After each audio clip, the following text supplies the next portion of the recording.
tuoge koi pen gia oj gri atuoge kwe aga je tumugang ai men ma jong ya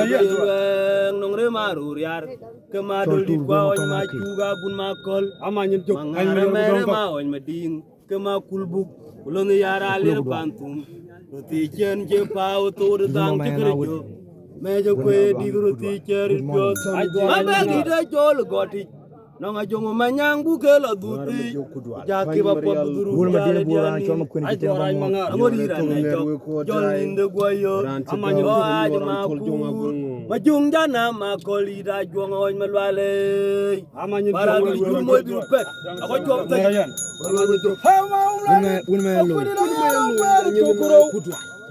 Oi jag ma bagay garma ku la yen loyke amanyo ya bi kan ko jadi ay goray mangar han il ko nyen ko tiam nyino o ma jogu ke tong mo to nga kare tegal men ma juru de jok salam alaykum amanyo aba ñu ñot yo tu dor den kel ma ko nari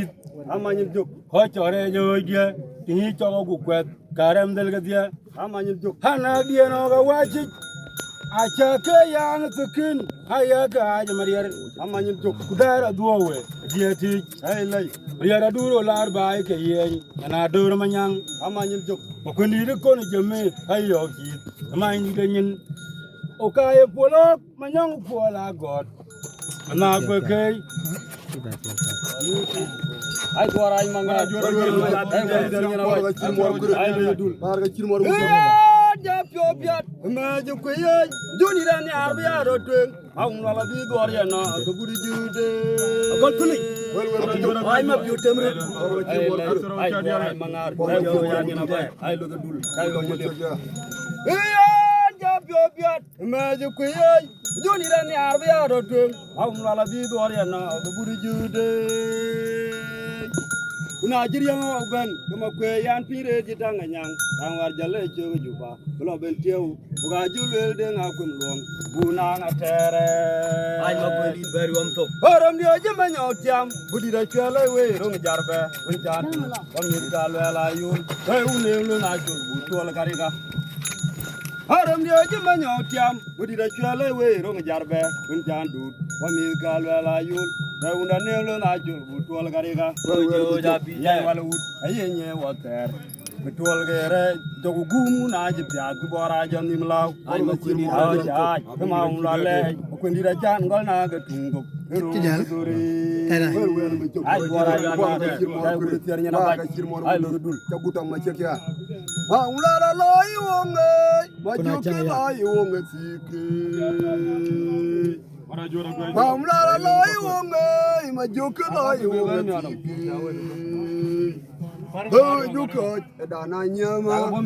wakan matuara guma kal budi de kole ga chema ma ko de ma kure moruna na ko briar chidit tayo chinai ani lai ma kur ma jom chlo ja chano ai we Ui galabran mor po chamia da jog de cha pol mor ko Ui galabran mor po chamia da jog de cha pol mor ko ay ma ko ni beram to ko ran luwan dia da jam gala kilo njikan di Tipkulin ngana ay mare Tipkulin kami ma ku jong maria Nyora biar yakko dunde Bakun ya rubno betu jangan jane ye bodu ma janong nong mariare Bajan ngawna jama ibale pala bor ngarian pentem go digene twagri ana jebe diar chat ane rotar na ko be bay go tavna ngater ge diar ko grat ay lot gway morlo ana je jar ga yul dong ye gene kure wa chiror ge na lwel Makun ya berok tulnyine yan doro yu ayo lengli ay una bebyo bolo no bola ay mabur yum dia na ban ma kuratiu lungoy dong ko jen gu jong nak bai ke wer yo ran dugi ajuru dung ke lungo ke jaro yum kulo na legwa mariara ke ngob je kene wewe aye ke chwar no no nyal akija yul bin jong yu ne tutan mangwa ga jonga more Oga uji morunda kirana ngom motangu. Kekelo, ay gor gwe ngalo da jaga gole dije. Lalo no burun mu jada lo ndi ping bai ban. Oga wate mtenda na dul na gwe ngo zubor. Ay gor gwe da yire am ko lan bi ke wucho. Ege man ge ko jagi. na no ran we Ya da kini ko ni do wa pe. Age nomde. Ene an kub ju wona ma ya lo. Ibara jo kwa di go jul. Kini ko dai la. Kora no kwara di jo. Bana kaja. Kai lu ma lo yel wa lu. Ana gor mo. Kini ko dai la. Ya di go ari je pa nyale wara. Yo ga dama je. Dir ma mera chode.